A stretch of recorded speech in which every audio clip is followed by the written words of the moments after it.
ನಾನು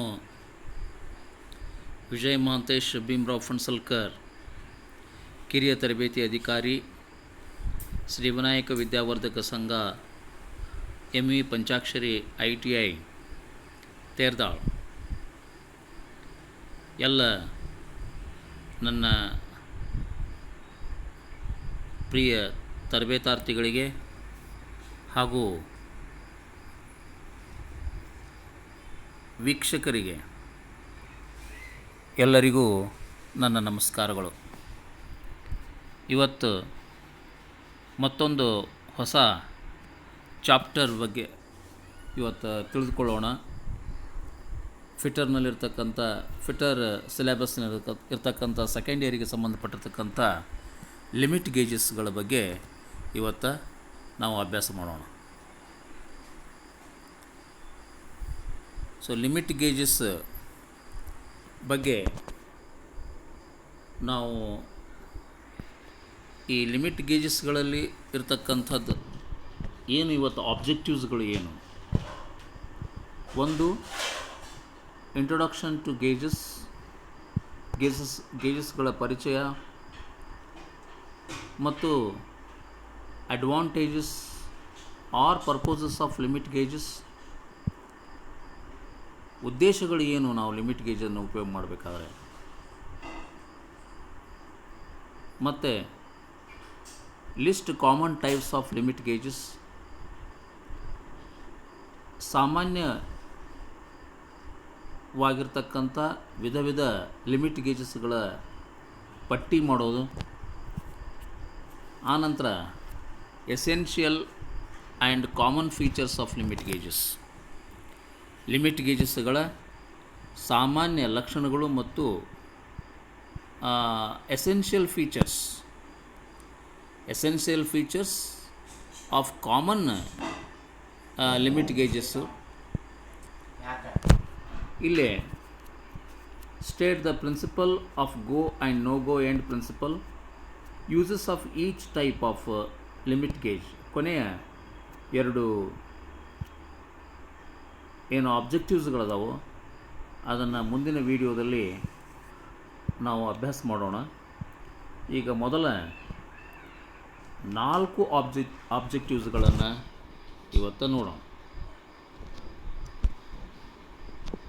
ಹಾಗಾದರೆ ಈ ಲಿಮಿಟ್ ಗೇಜ್ಗಳು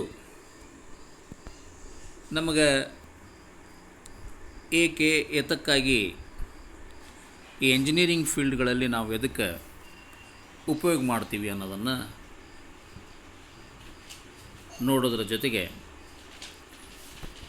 ಈ ಮೊದಲಿಗೆ ಮೀನಿಂಗ್ ಆಫ್ ಲಿಮಿಟ್ ಅಂದರೆ ಏನು? ಈ ಲಿಮಿಟ್ ಅಂದರೆ ಇತಿಮಿತಿ ಅಂತ ಹೇಳ್ತೀವಿ ನಾವು. ಒಂದು ಯಾವುದೇ ಜಾಬನ್ನು ತಯಾರು ಮಾಡಲಿಕ್ಕೆ ನಮಗೆ ಒಂದು ಅತ್ಯಂತ ಎಕ್ಸಾಕ್ಟ್ ಸೈಜಿಗೆ, ಅಂದರೆ ಸರಿಯಾದ ಸೈಜಿಗೆ ನಾವು ತಯಾರು ಮಾಡೋದು ಭಾಳ ಕಠಿಣವಾಗಿರ್ತಕ್ಕಂಥದ್ದು.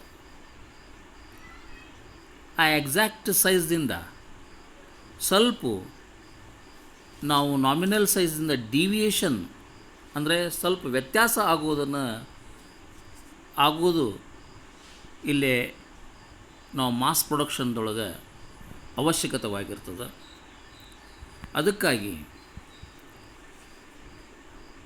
ಲಿಮಿಟ್ಟು, ಫಾರ್ ಎಕ್ಸಾಂಪಲ್ ಒಂದು 50 mm ಬಿಡ್ತಿರ್ತಕ್ಕಂಥ ಜಾಬು, ಅಲ್ಲೇ ±0.5 mm ಅಂತೇಳಿ ಕೊಟ್ರಪ್ಪ ಅಂತಂದರೆ, ಆ ±0.5 ಆ ನಾಮಿನಲ್ ಸೈಜಿಗೆ ಕೊಟ್ಟಿರ್ತಕ್ಕಂಥ ಡಿವಿಯೇಷನ್ನು ಇದು ಅಪ್ಪರ್ ಲಿಮಿಟ್ ಆಫ್ ಸೈಜನ್ನು ಕೊಡ್ತದೆ ಮತ್ತು ಲೋವರ್ ಲಿಮಿಟ್ ಆಫ್ ಸೈಜನ್ನು ಕೊಡ್ತದೆ. 50 mm ವಿಡ್ತ್ ಮಾಡಬೇಕಾಗಿರ್ತಕ್ಕಂಥ ಜಾಬನ್ನು ನಾವು 50.5ವರೆಗೆ ನಮಗೆ ಎಕ್ಸೆಪ್ಟಬಲ್ ಇದೆ. ಅದನ್ನೇ ನಾವು 49.5 mm ಇದುವರೆಗೆ ಅದನ್ನು ಮಾಡಲಿಕ್ಕೆ ಎಕ್ಸೆಪ್ಟಬಲ್, ಅದು ಮಾಡಿದರೆ ಅದು ಸ್ವೀಕಾರಾರ್ಹವಾಗಿರ್ತಕ್ಕಂಥದ್ದು.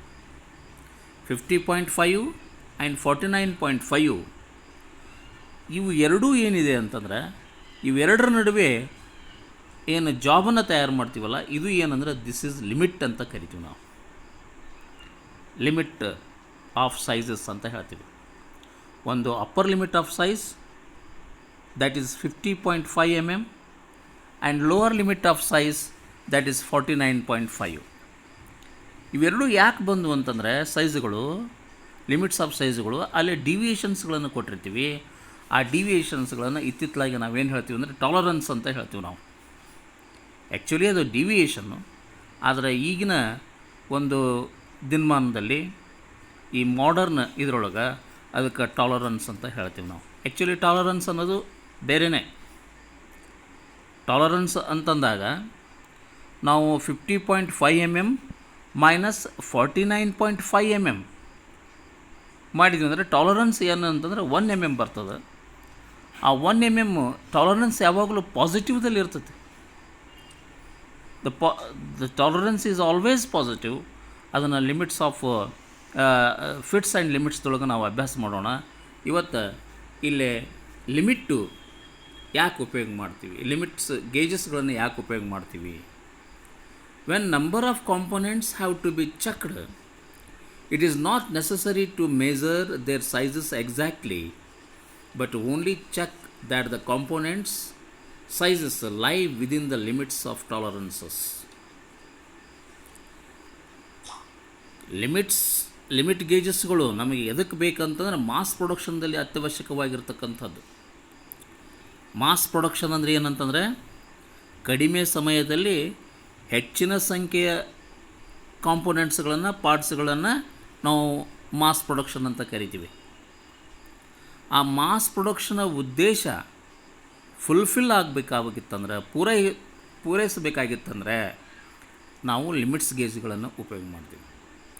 ಮತ್ತು ನಾವು ಕಾಂಪೊನೆಂಟ್ಸ್ಗಳನ್ನು ಎಕ್ಸಾಕ್ಟ್ ಸೈಜಿಗೆ ಮೆಜರ್ ಮಾಡೋದು ಅವಶ್ಯಕತೆ ಇಲ್ಲ. ಆದರೆ ಅದನ್ನು ಕೇವಲ ಆ ಕಾಂಪೊನೆಂಟು ಅಥವಾ ಆ ಪಾರ್ಟು ಆ ಸೈಜ್ನಲ್ಲಿ ಇದೇ ಇಲ್ಲೋ ಅನ್ನೋದನ್ನು ನಾವು ನೋಡಲಿಕ್ಕೆ ಮಾತ್ರ. ಆಗಲೇ ನಾವು ಉದಾಹರಣೆ ಕೊಟ್ಟೆ, ಒಂದು ಜಾಬಿನ ವಿಡ್ತನ್ನು ನಾವು ನೋಡಬೇಕಾತಂದರೆ ವಿಡ್ತು ಕೊಟ್ಟಿದ್ದಾನೆ ಒಂದು 50 ಪ್ಲಸ್ ಆರ್ ಮೈನಸ್ ಅಂತ ಹೇಳ್ತೀವಿ ನಾವು, ಪ್ಲಸ್ ಆರ್ ಮೈನಸ್ 0.5 mm.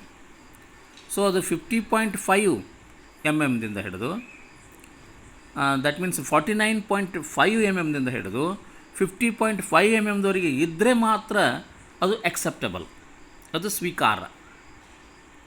49.4 ಇದ್ದರೆ ನಾಟ್ ಎಕ್ಸೆಪ್ಟಬಲ್, 50.6 ಇದ್ದರೆ ನಾಟ್ ಎಕ್ಸೆಪ್ಟಬಲ್.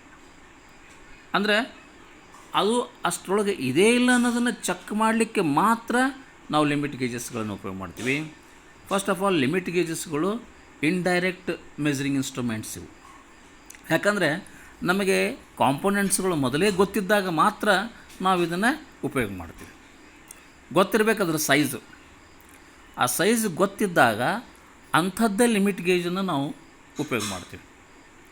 ಅದು ಔಟ್ಸೈಡ್ ಮೆಜರ್ಮೆಂಟ್ ಆಗಿರ್ಬೋದು, ಇನ್ಸೈಡ್ ಮೆಜರ್ಮೆಂಟ್ ಆಗಿರ್ಬೋದು, ಥ್ರೆಡ್ಗಳನ್ನು ಚೆಕ್ ಮಾಡ್ತಕ್ಕಂಥದ್ದಾಗಿರ್ಬೋದು.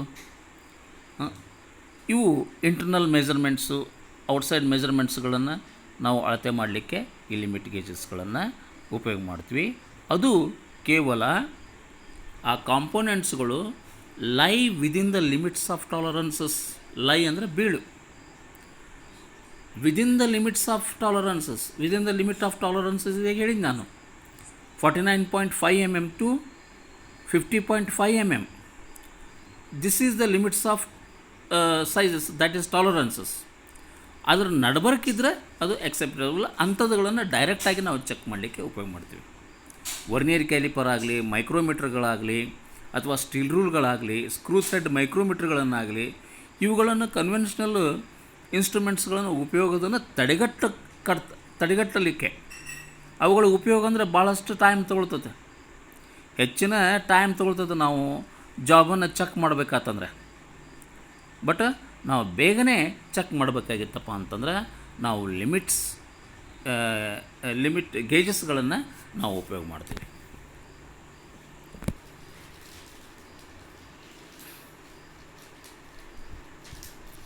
ಇನ್ನು ಲಿಮಿಟ್ ಗೇಜಸ್ಗಳ ಉದ್ದೇಶ ಏನು? Advantages are purposes of limit gauges. Advantages ಅಂದರೆ ಅನುಕೂಲಗಳು. ಅದು ಏನು ಅನುಕೂಲ ಆಗ್ತದೆ ನಮಗೆ. Advantages and disadvantages. ಅಡ್ವಾಂಟೇಜಸ್ ಅಂತಪ್ಪ ಅಂತಂದ್ರೆ ಅದರ ಲಾಭಗಳು ಏನು, ಅನುಕೂಲಗಳು ಏನು, ಅಥವಾ ಉದ್ದೇಶಗಳು ಏನು ಅನ್ನೋದನ್ನು ಇಲ್ಲೇ ನೋಡೋಣ. First of all you can see here the advantages are purposes of limit gauges. First one ಏನು ಮಾಡ್ತೀವಿ ಅಂತಂದರೆ, avoid using of conventional instruments like steel rule, vernier caliper, micrometers. Avoid ಅಂದರೆ ದೂರ ಮಾಡೋದು. ಏನನ್ನು ದೂರ ಮಾಡ್ತದಂದ್ರೆ ಕನ್ವೆನ್ಷನಲ್ ಮೆಜರಿಂಗ್ ಇನ್ಸ್ಟ್ರೂಮೆಂಟ್ಸ್ ಅಂದರೆ ಸಾಂಪ್ರದಾಯಿಕ ಅಳತೆ ಮಾಡ್ತಕ್ಕಂಥ ಇನ್ಸ್ಟ್ರೂಮೆಂಟ್ಸ್ಗಳನ್ನು ದೂರ ಮಾಡ್ತದೆ ಉಪಯೋಗ ಮಾಡೋದನ್ನು. ಸಾಂಪ್ರದಾಯಿಕ ಮೆಜರಿಂಗ್ ಇನ್ಸ್ಟ್ರೂಮೆಂಟ್ಸ್ ಯಾವುವು? ನಾವು ಸ್ಟೀಲ್ ರೂಲ್ ಅಂತ ಹೇಳ್ಬೋದು, ವರ್ನಿಯರ್ ಕ್ಯಾಲಿಪರ್ ಅಂತ ಹೇಳ್ಬೋದು, ಮೈಕ್ರೋಮೀಟರ್ ಅಂತ ಹೇಳ್ಬೋದು, ಮತ್ತು ಹಲವಾರು ನಾವು ಅದನ್ನು ನೋಡ್ತೀವಿ. ಇನ್ನು ಎರಡನೇದು ಏನಂತಪ್ಪ ಅಂತಂದರೆ, the second purpose are advantage of using the limit gauges. ಎರಡನೇದು ಲಿಮಿಟ್ ಗೇಜ್ಗಳ ಉದ್ದೇಶ ಏನು ಅನ್ನೋದನ್ನು ಎರಡನೇದು ಏನು ನೋಡೋಣ ಅಂದ್ರೆ, fulfilment of mass production. Mass ಪ್ರೊಡಕ್ಷನಿನ ಈ ಉದ್ದೇಶವನ್ನು ಪೂರೈಸೋದು. ಫುಲ್ಫಿಲ್ಮೆಂಟ್ ಅಂದರೆ ಪೂರೈಸು. ಮಾಸ್ ಪ್ರೊಡಕ್ಷನ್ ಉದ್ದೇಶವನ್ನು ಪೂರೈಸೋದು ಏನು? ಮಾಸ್ ಪ್ರೊಡಕ್ಷನ್ ಉದ್ದೇಶ ಮೊಟ್ಟ ಮೊದಲಿಗೆ ಉದ್ದೇಶ ಏನಂತಂದ್ರೆ, production of large number of parts in less time. ಹೆಚ್ಚಿನ ಸಂಖ್ಯೆಯ ಪಾರ್ಟ್ಸ್ಗಳನ್ನು ಕಡಿಮೆ ಸಂಖ್ಯೆಯಲ್ಲಿ ಉತ್ಪಾದನೆ ಮಾಡೋದೇ ಮೊಟ್ಟ ಮೊದಲಿಗೆ ಮಾಸ್ ಪ್ರೊಡಕ್ಷನ್ ಉದ್ದೇಶ. ಹಾಗಾದರೆ ನಾವು ಮೇಲಿನ ಈ ಸ್ಟೀಲ್ ರೂಲ್ ಆಗಲಿ, ವರ್ನಿಯರ್ ಕ್ಯಾಲಿಪರ್ ಆಗಲಿ, ಮೈಕ್ರೋಮೀಟರ್ಗಳನ್ನಾಗಲಿ ಇವುಗಳನ್ನು ಉಪಯೋಗ ನಾವು ಮಾಡಿದ್ವಿ ಅಂತಂದ್ರೆ ಅಲ್ಲಿ ನಮಗೆ ಅಳತೆ ಮಾಡಲಿಕ್ಕೆ ನಮಗೇನಾಗುತ್ತಂದ್ರೆ ಟೈಮ್ ಹಿಡಿತೈತಿ. It takes time. And skilled worker can also can use only these steel rule, vernier caliper and micrometers because ಅವನು ಹೆಚ್ಚಿನ ಪ್ರಾಕ್ಟೀಸನ್ನು ಹೊಂದಿರಬೇಕಾಗುತ್ತೆ. ವರ್ನಿಯರ್ ಕ್ಯಾಲಿಪರ್ ಉಪಯೋಗ ಮಾಡೋದಾಗಲಿ, ಮೈಕ್ರೋಮೀಟರ್ ಉಪಯೋಗ ಮಾಡೋದಾಗಲಿ. ಆದರೆ ಅದು ಉಪಯೋಗ ಮಾಡೋ ಹೊತ್ತಿನಾಗ ನಮಗೆ ಟೈಮ್ ಹೆಚ್ಚು ತೊಗೊಳ್ತೈತೆ. ಆ ಟೈಮ್ ಹೆಚ್ಚು ತೊಗೊಂಡ್ರಪ್ಪ ಅಂದರೆ ಮಾಸ್ ಪ್ರೊಡಕ್ಷನ್ ಉದ್ದೇಶವನ್ನು ನಾವು ಪೂರೈಸಿದಂಗೆ ಆಗಿಲ್ಲ. ಅದಕ್ಕೆ ಮಾಸ್ ಪ್ರೊಡಕ್ಷನ್ ಉದ್ದೇಶವನ್ನು ಪೂರೈಸಬೇಕಾಗಿತ್ತಂದ್ರೆ ನಾವು ಏನು ಉಪಯೋಗ ಮಾಡಬೇಕಂತಂದ್ರೆ ಲಿಮಿಟ್ ಗೇಜಸ್ಗಳನ್ನು ಉಪಯೋಗ ಮಾಡಬೇಕು. ಇನ್ನು ಮತ್ತೇನಂತಂದರೆ ಫಾಸ್ಟ್ ಆ್ಯಂಡ್ ಈಸಿ. ಮೂರನೇದೇನು? Fast and easy checking of product within specified limits. ಬೇಗನೆ ಅಥವಾ ತ್ವರಿತ ಮತ್ತು ಸರಳವಾಗಿ ಉತ್ಪಾದನೆಯನ್ನು ವಿದಿನ್ ಸ್ಪೆಸಿಫೈಡ್ ಲಿಮಿಟ್ಸ್ದೊಳಗೆ ಚೆಕ್ ಮಾಡಲಿಕ್ಕೆ ಈ ಲಿಮಿಟ್ ಗೇಜಸ್ಗಳು ಬೇಕಾಗ್ತವೆ. ಆಗಲೇ ಹೇಳಿದೆ 49.5 mm to 50.5 mm. That is called specified limit. ಅದಕ್ಕೇನಂತ ಕರಿತೀವಿ? ಸ್ಪೆಸಿಫೈಡ್ ಲಿಮಿಟ್ ಅಂತ ಕರಿತೀವಿ. ಆ ಸ್ಪೆಸಿಫೈಡ್ ಲಿಮಿಟ್ದೊಳಗೆ ನಾವು ಚೆಕ್ ಮಾಡಬೇಕಾತಂದ್ರೆ ನಮಗೆ ಫಾಸ್ಟ್ ಆಗಿರಬೇಕು, ಈಸಿಯಾಗಿರಬೇಕು. ನಾವು ವರ್ನಿಯರ್ ಕ್ಯಾಲಿಪರ್, ಮೈಕ್ರೋಮೀಟರ್ ಉಪಯೋಗ ಮಾಡಿದ್ರೆ ಅದು ಟೈಮ್ ಹಿಡಿತೈತೆ. ಆದರೆ ಲಿಮಿಟ್ ಗೇಜಸ್ಗಳನ್ನು ಉಪಯೋಗ ಮಾಡಿದ್ರಪ್ಪ ಅಂತಂದ್ರೆ ನಮಗೆ ಬೇಗನೆ ಮತ್ತು ಸರಳವಾಗಿ ಚೆಕ್ ಮಾಡ್ಬೋದು. ಇನ್ನು ನಾಲ್ಕನೇ ಉದ್ದೇಶ ಏನಂತಂದರೆ, the fourth one is that unskilled worker can also handle them.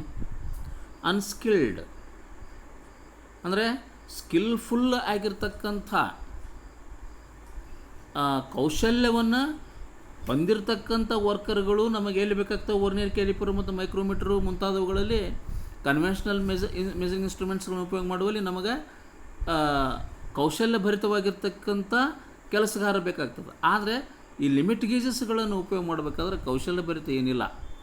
ಅವನು ಲಿಮಿಟ್ ಗೇಜನ್ನು ಉಪಯೋಗ ಮಾಡಿಕೊಂಡು ಆ ಜಾಬನ್ನು ಡೈರೆಕ್ಟಾಗಿ ಚೆಕ್ ಮಾಡ್ಬೋದು.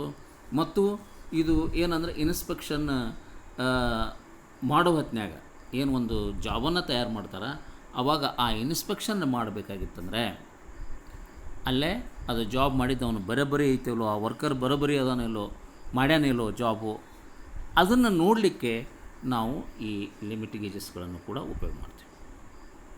ಮತ್ತು next one is that gauges are economical minimum expenditure. ಗೇಜಸ್ಗಳು ಯಾವಾಗಲೂ ಇವೆಲ್ಲ ಮೇಲಿನ ಕನ್ವೆನ್ಷನಲ್ ಮೆಜರಿಂಗ್ ಇನ್ಸ್ಟ್ರೂಮೆಂಟ್ಸ್ಗಳನ್ನು ನಾವು ಖರೀದಿ ಮಾಡಬೇಕಾದ್ರೆ ಅದಕ್ಕೆ ಹೆಚ್ಚಿನ ಎಕ್ಸ್ಪೆಂಡಿಚರ್ ಬೇಕಾಗತ್ತೆ, ಖರ್ಚು. ಆದರೆ ಇಲ್ಲಿ ಮಿನಿಮಮ್ ಕನಿಷ್ಠ ಖರ್ಚನ್ನು ನಾವು ಉಪಯೋಗ ಮಾಡ್ಬೋದು. ಕನಿಷ್ಠ ಖರ್ಚಿನಿಂದ ಅವುಗಳನ್ನು ನಾವು ಖರೀದಿ ಮಾಡಿ ಉಪಯೋಗ ಮಾಡ್ಬೋದು. ಆಮೇಲೆ next decide the component is useful or not. ಆ ತಯಾರು ಮಾಡಿದಂಥ ಕಾಂಪೋನೆಂಟು ಅದು ಉಪಯೋಗ ಐತೋ ಇಲ್ಲೋ, ಅದು ಸರಿಯಾಗಿ ಕಾರ್ಯವನ್ನು ಫಂಕ್ಷನನ್ನು ಕೊಡ್ತದೋ ಇಲ್ಲ ಅನ್ನೋದನ್ನು ಕೂಡ ನಾವು ಈ ಲಿಮಿಟ್ ಗೇಜ್ಗಳಿಂದ ಅದರ ಸೈಜನ್ನು ಚೆಕ್ ಮಾಡ್ತೀವಲ್ಲ, ಅದು ಹೇಳಿಬಿಡ್ತೀವಿ ನಾವು, ಇದು ಇಲ್ಲ ಈ ಜಾಬ್ ಎಕ್ಸೆಪ್ಟೇಬಲ್ ಐತಿ, ಸ್ವೀಕಾರಾರ್ಹ ಐತಿ, ಇಲ್ಲ ಅನ್ಎಕ್ಸೆಪ್ಟೇಬಲ್ ಅಸ್ವೀಕಾರ್ಹ ಐತಿ ಅಂತ ಹೇಳ್ತೀವಿ. ಯಾಕಂತಂದರೆ ಆ ಎಕ್ಸೆಪ್ಟೇಬಲನ್ನು ನೋಡಬೇಕಾಗಿತ್ತಂದ್ರೆ ನಾನು ಆಗಲೇ ಹೇಳಿದೆ 49.5 mm to 50.5 mm, this is the limit of size. ಇದರೊಳಗೆ ಅದು ಜಾಬ್ ಇತ್ತಪ್ಪ ಅಂದ್ರೆ ದ್ಯಾಟ್ ಈಸ್ ಅಕ್ಸೆಪ್ಟೇಬಲ್, ಸ್ವೀಕಾರಾರ್ಹ ಅಂತ ನಾವು ಹೇಳ್ಬೋದು. ಓಕೆ, ಇನ್ನು ಮತ್ತೇನು, ಈ list of common types of gauges. ಈ ಲಿಮಿಟ್ ಗೇಜಸ್ಗಳು you can see that limit gauge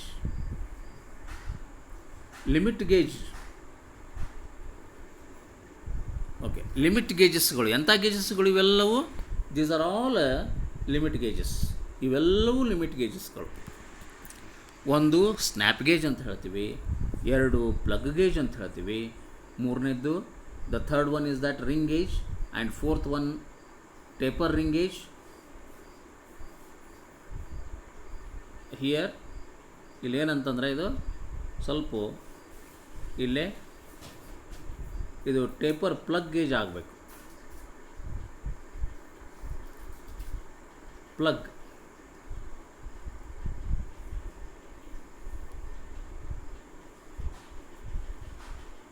ನಾಲ್ಕನೇದ್ದು taper plug gauge. By mistake ಆ ರೀತಿಯಾಗಿ ಪ್ರಿಂಟ್ ಆಗಿದೆ, ಟೇಪರ್ ಪ್ಲಗ್ ಗೇಜ್ ಅಂತ ಹೇಳ್ತೀವಿ. ಆಮೇಲೆ ಟೇಪರ್ ರಿಂಗ್ ಗೇಜ್ ಐದನೇದ್ದು, ಆರನೇದ್ದು ಥ್ರೆಡ್ ಪ್ಲಗ್ ಗೇಜ್, ಏಳನೇದ್ದು ಥ್ರೆಡ್ ರಿಂಗ್ ಗೇಜ್, ಆಮೇಲೆ ಎಂಟನೇದ್ದು adjustable snap gauge. These are all limit gauges etcetera. ಇವುಗಳಲ್ಲಿ ಮತ್ತೆ ಗೇಜಸ್ಗಳು ಬರ್ತವೆ, ಇವು ಲಿಮಿಟ್ ಗೇಜಸ್ಗಳಂತ ನಾವು ಹೇಳ್ತೀವಿ. ಸೊ ಇನ್ನು ಮುಂದೆ ಈ ಲಿಮಿಟ್ ಗೇಜಸ್ಗಳ ಬಗ್ಗೆ ನಾವು ನೋಡೋಣ ಅಂತಂದರೆ ಮುಂದೆ ಅದರ ಉಪಯೋಗ, ಅದರದ್ದು ಫೀಚರ್ಸ್ ಏನು ಅನ್ನೋದನ್ನು ಕೂಡ, ಲಕ್ಷಣಗಳು ಏನು ಅನ್ನೋದನ್ನು ಕೂಡ ನಾವು ಮುಂದಿನ ಒಂದು ಇದರೊಳಗೆ ಕ್ಲಾಸ್ನೊಳಗೆ ನೋಡೋಣ. ಇನ್ನು ಈ ಗೇಜಸ್ಗಳಿಗೆ ಇರ್ತಕ್ಕಂಥ essential features of limit gauges. ಈ ಲಿಮಿಟ್ ಗೇಜ್ಗಳಿಗೆ ಅತ್ಯಂತ ಅವಶ್ಯಕವಾಗಿರ್ತಕ್ಕಂಥ ಲಕ್ಷಣಗಳು ಏನಂತಂದ್ರೆ, ಒಂದನೇದ್ದು the limit gauges must be easy to handle and accurately finished. ಈಸಿಯಾಗಿ ಹ್ಯಾಂಡಲ್ ಮಾಡೋಂಗಿರಬೇಕು ಮತ್ತು ಅಕ್ಯುರೇಟಾಗಿ ಫಿನಿಶಿಂಗ್ ಇರ್ತಕ್ಕಂಥವುಗಳು. ಇವು ಅಕ್ಯುರೇಟಾಗಿ ಫಿನಿಶ್ ಆಗಿರಬೇಕು ಮತ್ತು ಈಸಿಯಾಗಿ ಹ್ಯಾಂಡಲ್ ಮಾಡುವಂಥ ಆಗಿರಬೇಕು. ಯಾಕಂದರೆ ಅಕ್ಯುರೇಟಾಗಿ ಫಿನಿಶ್ ಯಾಕೆ ಮಾಡಿರ್ಬೇಕು ಅಂತಂದರೆ ಇದು ಇನ್ನೊಂದನ್ನು ಚೆಕ್ ಮಾಡ್ತದೆ. ಇದು ಜಾಬನ್ನು ಚೆಕ್ ಮಾಡ್ತಕ್ಕಂಥದ್ದು, ಚೆಕ್ ಮಾಡುವಂಥದ್ದು ಆ ಇನ್ಸ್ಟ್ರೂಮೆಂಟ್ ಆಗಲಿ ಡಿವೈಸ್ ಆಗಲಿ ಅದೇ ಬರೋಬ್ಬರಿ ಇಲ್ಲ ಅಂತಂದರೆ ನಮ್ಮ ಪ್ರೊಡಕ್ಷನ್ನು ಕೂಡ ತಪ್ಪಾಗಿ ಕೊಡ್ತದೆ. ಅದಕ್ಕೆ ಅದು ಅಕ್ಯುರೇಟಾಗಿ ಫಿನಿಶಿಂಗ್ ಆಗಿರಬೇಕು. ಸಾಮಾನ್ಯವಾಗಿ these limit gauges are generally finished to 1/10 of tolerance they are design to control. ಹಿಂಗಂದ್ರೆ ಏನು? ಇವು ಯಾವಾಗಲೂ ಎಕ್ಯುರೇಟಾಗಿ ಫಿನಿಷಿಂಗ್ ಆಗಿರ್ಬೇಕಂತ ಹೇಳ್ತೀವಲ್ಲ, ಅವು ಎಷ್ಟಾಗಿರ್ಬೇಕಂದ್ರೆ ನಾವು ಯಾವ ಟಾಲರೆನ್ಸ್ ಅಥವಾ ಯಾವ ಡಿವಿಯೇಷನನ್ನು ಚೆಕ್ ಮಾಡಬೇಕಾಗಿದೆಯೋ ಅದಕ್ಕಿಂತ 1/10 ಇವು ಕರೆಕ್ಟಾಗಿರಬೇಕು. 1/10 of tolerance they are design to control. ಅಂದರೆ ಲಿಮಿಟ್ ಗೇಜಸ್ನ ಎಕ್ಯುರೆಸಿ ಏನಾಗಿದೆ ಅಂದರೆ, ಯಾವುದನ್ನು ಚೆಕ್ ಮಾಡ್ತಿರ್ತೀವಲ್ಲ, ಎಷ್ಟು ನಾವು ಡಿವಿಯೇಷನ್ ಚೆಕ್ ಮಾಡಬೇಕಾಗಿದೆ ಅಥವಾ ಟಾಲರೆನ್ಸ್ ಚೆಕ್ ಮಾಡಬೇಕಾಗಿದೆಯೋ ಅದಕ್ಕಿಂತ 1/10 ಸರಿ ಇರಬೇಕು. ಆವಾಗ ನಾವು ಅದನ್ನು ಚೆಕ್ ಮಾಡಲಿಕ್ಕೆ ಅದು ಫಿಟ್ ಇದೆ ಅಂತ ನಾವು ಹೇಳ್ತೀವಿ. ಹಾಗಾದರೆ ಒಂದು ಉದಾಹರಣೆ ಕೊಟ್ಟೇನೆ ಇಲ್ಲಿ. So example, tolerance to be maintained 0.02 mm. ಒಂದು ಟಾಲರೆನ್ಸ್ ನೋಡಬೇಕಾಗಿದೆ, ಅದನ್ನು ಮೇಂಟೈನ್ ಮಾಡಬೇಕಾಗಿದೆ. ಆ ಜಾಬಿಗೆ ಟಾಲರೆನ್ಸ್ ಎಷ್ಟು ಕೊಟ್ಟಾನ ಅಂದರೆ 0.02 mm ಕೊಟ್ಟಾನ. ನಾಗಲೇ 0.5 ಅಂತ ಹೇಳಿದೆ. ಹಾಗಾದರೆ ಅಲ್ಲಿ 0.5 ಪ್ಲಸ್ ಆರ್ ಮೈನಸ್ 0.5 ಅಂತ ಕೊಟ್ಟಾಗ ಅದರದ್ದು 1/10 ಎಷ್ಟಾಗುತ್ತೆ? 0.5 into 1 divided by 10, that is 0.5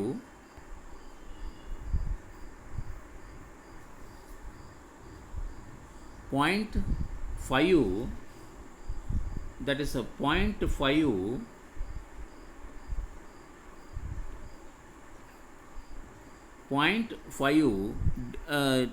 divided by 10 ಅಂದ್ರೆ ದಟ್ ಈಸ್ 0.05 mm ದಷ್ಟು ಎಕ್ಯುರೆಸಿ ಇರಬೇಕದು.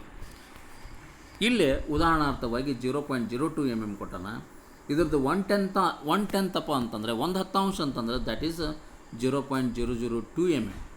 ಅಂದ್ರೆ ಆ ಗೇಜು ಎಷ್ಟಕ್ಕೆ ಫಿನಿಷ್ ಆಗಿರಬೇಕು? 0.002 mm. ನಾವು ಚೆಕ್ ಮಾಡ್ತಕ್ಕಂಥದ್ದು ಯಾವುದು? That is 0.02 mm. ಇನ್ನು ಮತ್ತೇನು ಎಸೆನ್ಷಿಯಲ್ ಫೀಚರ್ಸು, ಅವಶ್ಯಕತವಾಗಿರ್ತಕ್ಕಂಥ ಲಕ್ಷಣಗಳು ಏನು ಲಿಮಿಟ್ ಗೇಜಸ್ ಬಗ್ಗೆ? ರೆಸಿಸ್ಟೆಂಟ್ ಟು ವೇರ್, ಅವು ಮೇಲಿನ ಸವೆತ ಆಗಬಾರ್ದು. ಈ ಸವೆತ ವೇರ್ ಅಂದರೆ ಸವೆಯೋದು, ಉಪಯೋಗ ಮಾಡಿ ಭಾಳ ಲಘುನ ಸವೆದ್ರಪ್ಪ ಅಂದ್ರೆ ಮತ್ತೆ ನಾವು ಖರೀದಿ ಮಾಡಬೇಕಾಗತ್ತೆ. ರೆಸಿಸ್ಟೆಂಟ್ ಟು ವೇರ್, ಪ್ರತಿರೋಧ ಇರಬೇಕು. ಇದಕ್ಕೆ ಅದು ಸವೆತಕ್ಕೆ ಒಳಗಾಗಬಾರ್ದು. ಆಮೇಲೆ ಕರೋಜನ್, ತುಕ್ಕು ಹಿಡಿಯಬಾರ್ದು. ಯಾಕಂತಂದ್ರೆ ಚೆಕ್ ಮಾಡ್ತಕ್ಕಂಥ ಇನ್ಸ್ಟ್ರೂಮೆಂಟ್ಗಳು ತುಕ್ಕು ಹಿಡಿದಪ್ಪ ಅಂತಂದ್ರೆ ನಾವು ಚೆಕ್ ಮಾಡಿದಂಥ ಮಾಡಬೇಕಾಗಿರ್ತಕ್ಕಂಥ ಕಾಂಪೊನೆಂಟ್ಸ್ಗಳನ್ನ ನಾವು ಸರಿಯಾಗಿ ಆ್ಯಕ್ಯುರೇಟಾಗಿ ಚೆಕ್ ಮಾಡಲಿಕ್ಕೆ ಸಾಧ್ಯ ಇಲ್ಲ. ಮತ್ತು ಎಕ್ಸ್ಪಾನ್ಷನ್ ಡ್ಯೂ ಟು ಟೆಂಪ್ರೇಚರ್. ಹಾಗಾದರೆ ಈ ಟೆಂಪ್ರೇಚರಿಗೆ ಅವು ಏನಾಗಬಾರ್ದು ಅಂದ್ರೆ ಸೈಜ್ ದೊಡ್ಡ ಆಗಬಾರ್ದು. ಯಾವಾಗಲೂ ಈ ಗೇಜಸ್ಗಳು ಎದರಿಂದ ಮಾಡಲ್ಪಟ್ಟಿರ್ತಂದ್ರೆ ಟೂಲ್ ಸ್ಟೀಲ್ದಿಂದ ಮಾಡಿರ್ತಕ್ಕಂಥ ಇದು. ಆದರೆ ಆ ಹೀಟು ಅಂದರೆ ಯೂಶ್ವಲಿ ಕೆಲವೊಂದು ನಾವು ಕಾಂಪೊನೆಂಟ್ಸ್ಗಳನ್ನು ತಯಾರು ಮಾಡ್ತಿರ್ತೀವಿ ಮಷಿನಿಂಗ್ ಮೇಲೆ, ಅದು ಹೀಟ್ ಆಗಿರ್ತದೆ. ಆದರೆ ನಾವು ಯಾವಾಗಲೂ ಅದನ್ನು ಚೆಕ್ ಮಾಡಬೇಕಾತಪ್ಪ ಅಂದ್ರೆ ಆ ಕಾಂಪೊನೆಂಟ್ ತಯಾರಾಗಿರ್ತಕ್ಕಂಥ ಕಾಂಪೊನೆಂಟ್, ಮಷಿನಿಂಗ್ ಆಗಿರ್ತಕ್ಕಂಥ ಕಾಂಪೊನೆಂಟನ್ನು ನಾವು ಆರಿಸಿನ ಅದು ತಣ್ಣಗಾದ ನಂತರನೇ ನಾವು ಇದನ್ನು ಉಪಯೋಗ ಮಾಡೋದು ಒಳ್ಳೆಯದು. ಆದರೆ ಇದರಲ್ಲಿ expansion resistant to expansion due to temperature ಹೇಗೆ ಓದ್ಬೇಕು ಇದನ್ನು? Resistant to wear, resistant to corrosion, resistant to expansion due to temperature. ಅಂದರೆ ಸವೆತಕ್ಕೆ ಪ್ರತಿರೋಧವಾಗಿರಬೇಕದು, ಸವೆತದ ಪ್ರತಿನಿರೋಧಕ ಆಗಿರಬೇಕದು. ಆಮೇಲೆ ತುಕ್ಕು ನಿರೋಧಕವಾಗಿರಬೇಕು. ಅದರಂತೆ ಟೆಂಪ್ರೇಚರಿಗೆ ಅದು ಎಕ್ಸ್ಪಾನ್ಷನ್, ಹಿಗ್ಗುವಿಕೆ ಆಗೋದಕ್ಕೂ ಕೂಡ ಅದು ಏನಾಗಿರಬೇಕು? ಪ್ರತಿರೋಧಕ ಶಕ್ತಿಯನ್ನು ಹೊಂದಿರಬೇಕು. ಇನ್ನು go end is longer for easy identification and groove is cut on handle near the no go end. ಅವುಗಳಿಗೆ 2 ಎಂಡ್ ಇರ್ತಾವೆ. ಈ ಲಿಮಿಟ್ ಗೇಜಸ್ಗಳಿಗೆ ಎಂಡ್ಸ್ಗಳಂತಿರ್ತಾವೆ. 2 ends are there. One is go end and another one is no go end. Go end ಯಾವಾಗಲೂ ಉದ್ದವಾಗಿರ್ತದೆ, longer ಆಗಿರ್ತದೆ. ಆಮೇಲೆ ನೋಗೋ ಯಾವಾಗಲೂ ಶಾರ್ಟ್ ಆಗಿರ್ತಕ್ಕಂಥದ್ದು. ನೋಗೋ ಎಂಡಿದ ಕಡೆಗೆ ಏನಾಗಿರ್ತದೆ? ಗ್ರೂವನ್ನು ಕೊಟ್ಟಿರ್ತಾನೆ. ಅದನ್ನು ನಾವು ಚಿತ್ರದಲ್ಲಿ ಅಥವಾ ನಾವು ನೆಕ್ಸ್ಟು ಇದರೊಳಗೆ difference between ends, go end and no go end, that is distinguish between go end and no go end, ಇವುಗಳ ವ್ಯತ್ಯಾಸವನ್ನು ನೋಡುವಾಗ ಆವಾಗ ನಾವು ಅಭ್ಯಾಸ ಮಾಡೋಣ. ಇಲ್ಲೇ ನಾವು ಸಾಮಾನ್ಯವಾಗಿ ಸ್ನ್ಯಾಪ್ ಗೇಜ್ ಅಂತ ಹೇಳ್ತೀವಿ. ಇದು ಸ್ನ್ಯಾಪ್ ಗೇಜು ಇಲ್ಲಿರ್ತಕ್ಕಂಥದ್ದು, ಇದು external dimension, that means outer measurements, external ಮೆಜರ್ಮೆಂಟ್ಸ್ಗಳನ್ನು ತೆಗೆದುಕೊಳ್ಬೋದು. ಈ ಏನಿಲ್ಲಿ ಇದು ಇದೆಯಲ್ಲ, ಇದರೊಳಗೆ ಇದು ಹೋಗಬೇಕು ಜಾಬು, ದಟ್ ಈಸ್ ಥಿಕ್ನೆಸ್ ಮಾಡಿರ್ಬೋದು, ವಿಡ್ತ್ ಆಗಿರ್ಬೋದು. ಆ ವಿಡ್ತು ಚೆಕ್ ಮಾಡುವಾಗ ಇದು ಹೋಗಬೇಕು ಜಾಬಿನೊಳಗೆ. ಫಾರ್ ಎಕ್ಸಾಂಪಲ್ ಜಾಬ್ ಹಿಂಗಿತ್ತು, ಈ ಜಾಬಿನೊಳಗೆ ಏನಾಗಿರ್ಬೋದು ಅಂದ್ರೆ, ಈ ಜಾಬಿನೊಳಗೆ ಈ ರೀತಿಯಾಗಿ ಗೋ ಏನಾಗಿರ್ಬೇಕು, ಹೋಗಬೇಕು. ಇದು ಏನಾಗ್ಬೋದು, ನೋ ಗೋ ಹೋಗಬಾರ್ದು. ಈ ಸೈಡು ಏನೈತಲ್ಲ ಇದು, ಇಲ್ಲೇ ಏನಾಗುತ್ತೆ, ಜಾಬ್ ಹೋಗಬಾರ್ದು, that is called no go end and this is called go end. No go ಎರಡು ಎಂಡ್ಗಳನ್ನು ಹೊಂದಿರ್ತದೆ, ಸ್ನ್ಯಾಪ್ ಗೇಜ್ ಅಂತ ಹೇಳ್ತೀವಿ. ಈ ಸ್ನ್ಯಾಪ್ ಗೇಜ್ಗಳನ್ನು ನಾವು diameter of the shaft, width of the job, that is rectangular job ಇರ್ಬೋದು, ಲೆಂಗ್ತ್ ಆಫ್ ದಿ ಜಾಬ್ ಅಥವಾ thickness of the job, ಇದನ್ನು ನಾವು ಅದರ ಪ್ರಕಾರ ಯಾವ ರೀತಿಯಾಗಿ ಥಿಕ್ನೆಸ್ ಇದೆ, 10 mm ಥಿಕ್ನೆಸ್ ಇತ್ತಪ್ಪ ಅಂದರೆ 10 mm ಎಷ್ಟು ನಾವು ಟಾಲರೆನ್ಸ್ ಕೊಟ್ಟಿರ್ತೀವಿ ಅಷ್ಟು ಹೆಚ್ಚು ಕಡಿಮೆಗೆ ನಾವು ಅದನ್ನು ಕೊಡ್ಬೋದು. ಅದನ್ನು ಸೆಲೆಕ್ಷನ್ ಮಾಡ್ಕೋಬೇಕು, ಯಾವುದು snap ಗೇಜನ್ನು.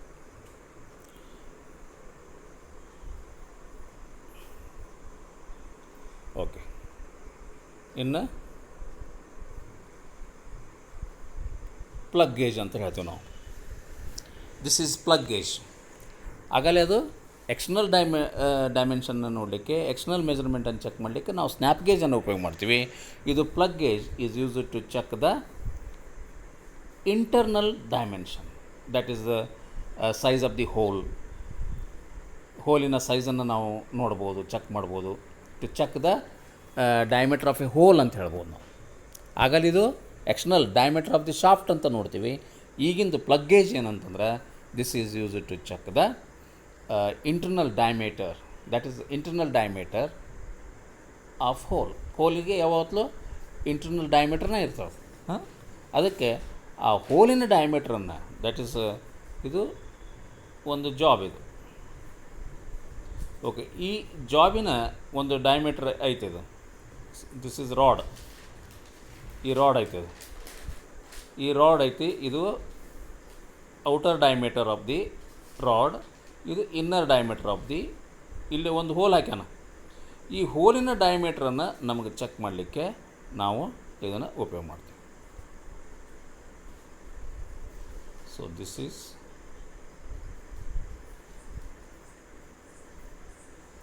Shaft, this is hole. ಈ ಹೋಲ್ ಡಯಾಮೀಟ್ರನ್ನು ಇದನ್ನು ಇದರೊಳಗೆ ಗೋ ಇರ್ತೈತಲ್ಲ, ಇದರೊಳಗೆ ಹೋಗ್ಬೇಕದು ಗೋ, ಇದರೊಳಗೆ ಇದು ಹೋಗಬಾರ್ದು. ನೋ ಗೋ ಐತಲ್ಲ, ಇದು ಹೋಗಬಾರ್ದು, ಇದು ಹೋಗಬೇಕು. ಇಷ್ಟು ಇವತ್ತಿನ ಈ ಲಿಮಿಟ್ ಗೇಜಸ್ಗಳ ಬಗ್ಗೆ ಅಭ್ಯಾಸ ಮಾಡೀವಿ. ಇನ್ನು ಮುಂದಿನ ಇದರೊಳಗೆ go end and no go principle of go end and no go end, ಅದರ ಬಗ್ಗೆ, ಅದರ ತತ್ವವನ್ನು ನಾವು ತಿಳ್ಕೊಳ್ಳೋಣ. ಮತ್ತು ವಿಧವಾಗಿರ್ತಕ್ಕಂಥ ಗೇಜಸ್ಗಳದಾವು, ಲಿಮಿಟ್ ಗೇಜಸ್ಗಳು, ಅವುಗಳ ಉಪಯೋಗನ ನಾವು ತಿಳಿದುಕೊಳ್ಳೋಣ ಮುಂದಿನ ಕ್ಲಾಸ್ನಲ್ಲಿ. ಜೈ ಹಿಂದ್.